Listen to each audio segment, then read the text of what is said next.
വാർത്തകളിലേക്ക്. ഇറാനെ നേരിട്ട് ആക്രമിക്കാതെ ഇറാഖിലും സിറിയയിലും ഇറാൻ സേനാ കേന്ദ്രങ്ങൾ ആക്രമിച്ച ഇസ്രയേൽ. റഫയിലെ ആക്രമണത്തോടെ ഗസയിൽ കൊല്ലപ്പെട്ടവരുടെ എണ്ണം 34,000 കവിഞ്ഞുവെന്ന് മാധ്യമങ്ങൾ റിപ്പോർട്ട് ചെയ്യുന്നു. വിശദാംശങ്ങളുമായി പി ജെയിംസ് തത്സമയം ചേരുന്നു. Good morning P James. Good morning James, യഥാർത്ഥത്തിലെ ഈ ഇറാൻ ഇസ്രയേൽ ബന്ധം കൂടുതൽ വഷളാകാൻ സാധ്യതയുണ്ടോ ഈ അക്രമത്തോടെ? അല്ല, ഇപ്പോഴത്തെ അവസ്ഥയിൽ ഇറാന്റെ ഒരു അന്ത്യശാസനം ഉണ്ടായിരുന്നത് ഞങ്ങളുടെ മണ്ണിൽ നേരിട്ട് കയറി ആക്രമിച്ച് ഞങ്ങൾ തിരിച്ചടിക്കും എന്നുള്ളതാണ്. തിരിച്ചും ഇസ്രായേൽ ഇതേ രീതിയിൽ അന്ത്യശാസനം പറഞ്ഞിരുന്നു. എന്തായാലും പരസ്പരം നേരിട്ടുള്ള ആക്രമണം ഓരോ തവണ നടന്നെങ്കിലും ആരും വ്യോമാതിർത്തി കടക്കാതെയാണ് അടിച്ചിട്ടുള്ളത്. കാരണം പ്രത്യേകിച്ച് മിസൈലുകളും ഡ്രോണുകളും ഉപയോഗിച്ചുള്ള അറ്റാക്കാണ്. അപ്പോൾ നേരിട്ട് വന്ന് യുദ്ധവിമാനങ്ങൾ വന്ന് ബോംബിട്ടു എന്നൊന്നും പറയാൻ പറ്റില്ല. അപ്പോൾ വളരെ ഒരു സ്ട്രാറ്റജിക് ആയിട്ടുള്ള തന്ത്രപരമായിട്ടുള്ള ഒരു നീക്കമാണ് ഇറാനും അതുപോലെ തന്നെ ഇസ്രായേലും നടത്തിക്കൊണ്ടിരിക്കുന്നത്. കാലിബ്രേറ്റഡ് വാർഫെയർ എന്ന് പറയാം. വളരെ കൃത്യമായിട്ട് മെഷർ ചെയ്തിട്ട് ഇത്ര ഔൺസ് ഇത്ര തൂക്കം എന്നൊക്കെ പറയുന്ന പോലെ ഇത്ര മിസൈലുകൾ ഇത്ര ഡ്രോണുകൾ ഇന്ന സ്ഥലത്ത് നിന്ന് ഇന്ന സമയത്ത് എന്നുള്ള രീതിയിലാണ് അവർ ഫൈറ്റ് ചെയ്തുകൊണ്ടിരിക്കുന്നത്.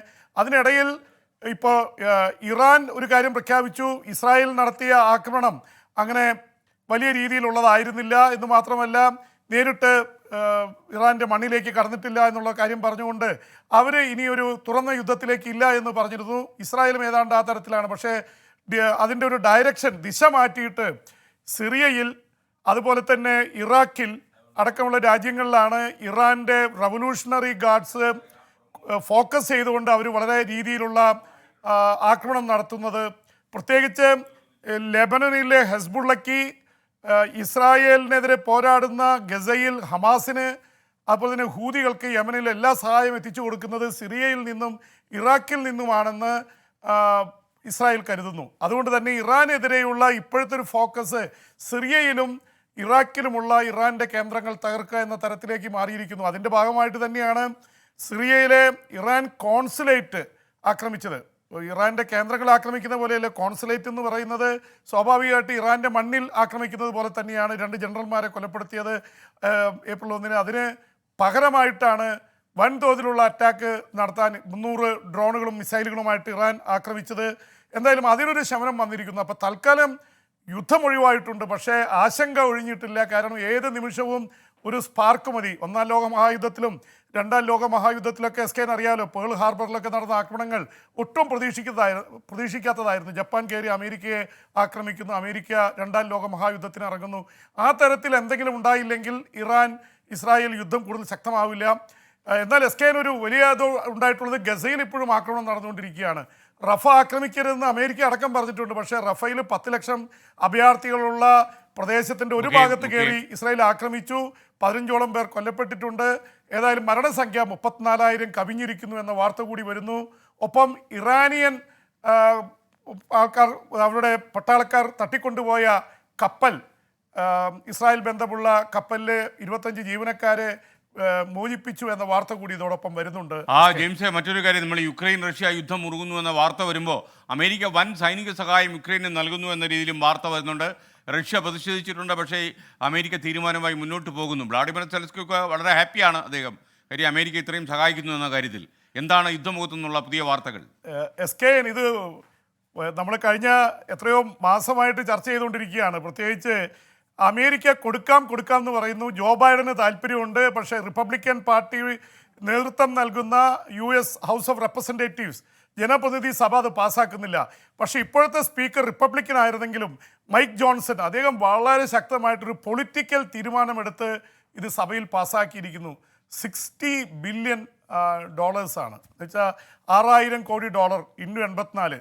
അപ്പോൾ വലിയൊരു തുകയാണ് പാസ്സാക്കിയിരിക്കുന്നത്. പക്ഷേ ഉണ്ടായിരിക്കുന്നത് ഇത്രയും കാലം ഇത് കാലതാമസം വന്നത് മൂലം യുക്രൈൻ വല്ലാത്ത രീതിയിൽ മുന്നോട്ട് പോയിക്കൊണ്ടിരുന്നതാണ്. അത് റഷ്യ തിരിച്ചു പിടിച്ചു. റഷ്യ ഓരോ നഗരങ്ങളും ഗ്രാമങ്ങളും തിരിച്ചു പിടിച്ചുകൊണ്ടിരിക്കുകയാണ്. സെലൻസ്കി പറഞ്ഞു, ഇപ്പോഴെങ്കിലും നിങ്ങൾ സഹായിച്ചില്ലെങ്കിൽ ഞങ്ങൾ വീണുപോകും, റഷ്യ ജയിക്കും. റഷ്യ ജയിച്ചാൽ റഷ്യ ഉക്രൈനിൽ നിൽക്കില്ല, യൂറോപ്പിലെ മറ്റു രാജ്യങ്ങളിലേക്ക് റഷ്യ അവർ മുന്നോട്ട് പോകും. അതുകൊണ്ട് യൂറോപ്യൻ യൂണിയൻ വളരെ ചിന്താപരമായിട്ട് തന്നെ അവർ ഫണ്ടൊക്കെ നൽകാൻ അവസാനം തയ്യാറായിരുന്നു. പക്ഷേ അമേരിക്കയുടെ ഫണ്ട് പാസ്സായിരുന്നില്ല. ഈ മണിക്കൂറുകളിൽ അത് പാസ്സായി എന്ന വാർത്ത ലോകമാധ്യമങ്ങളിലൊക്കെ നിറയുകയാണ്. 60-61 ബില്യൺ അത് ഇസ്രായേലിനും കൊടുക്കാൻ വേറെ തീരുമാനമുണ്ട്, തായ്വാന് നൽകുന്നു.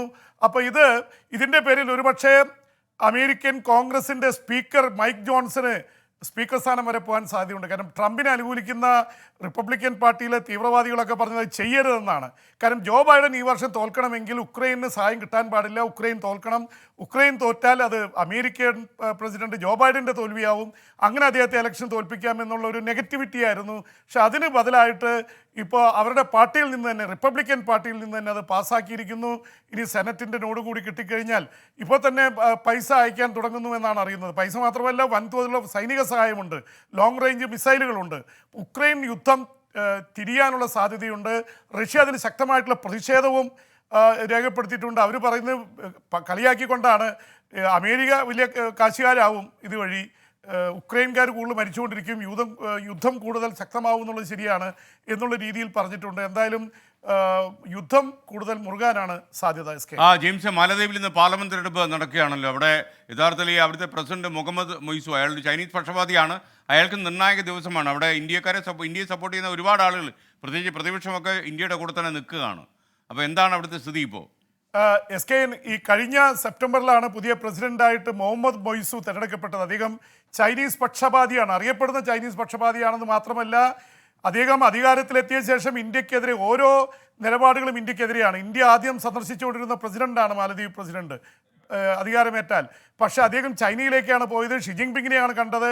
നിയമങ്ങൾ മുഴുവൻ ചൈനയ്ക്ക് അനുകൂലമായി മാറ്റിക്കൊണ്ടിരിക്കുകയാണ്. ഇന്ത്യയുടെ അവശേഷിക്കുന്ന സൈനികരെ കൂടി അവിടുന്ന് പറഞ്ഞു വിടുകയാണ്.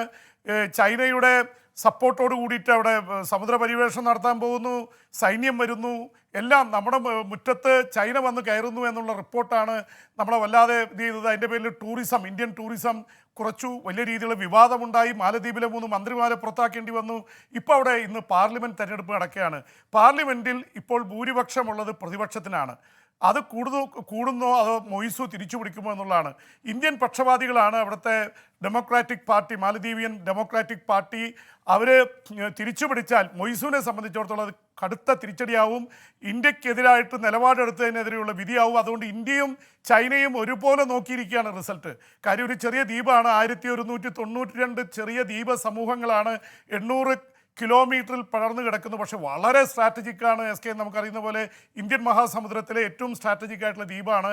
അവിടെ ഇരുന്ന് കഴിഞ്ഞാൽ ഇന്ത്യയുടെ ഒരുപാട് കാര്യങ്ങൾ ചോർത്താൻ പറ്റും എന്നുള്ളത് കൊണ്ട് തന്നെ ഇന്ത്യക്കും ആശങ്കയുണ്ട്. അത് മാലദ്വീപ് എല്ലാ കാലത്തും ഇന്ത്യയുടെ കൂടെ നിന്നൊരു ദ്വീപാണ്. ഇപ്പോൾ ബംഗ്ലാദേശ്, ശ്രീലങ്ക, മാലദ്വീപ്, പാകിസ്ഥാൻ എല്ലാം ചുറ്റിവളഞ്ഞ് ചൈന ഇന്ത്യയെ ചുറ്റിവളയാനുള്ള ശ്രമത്തിലാണ്. അതിനെ പരാജയപ്പെടുത്താനുള്ള ഒരു നീക്കമെന്ന നിലയിൽ കൂടി ഈ തെരഞ്ഞെടുപ്പിന് വലിയ പ്രാധാന്യമുണ്ട്. Thank you P James. ഇനി വിദേശ വാർത്തകളുമായി പി ജെയിംസ് നാളെ 9:15 നമുക്കൊപ്പം രാവിലെ ചേരും.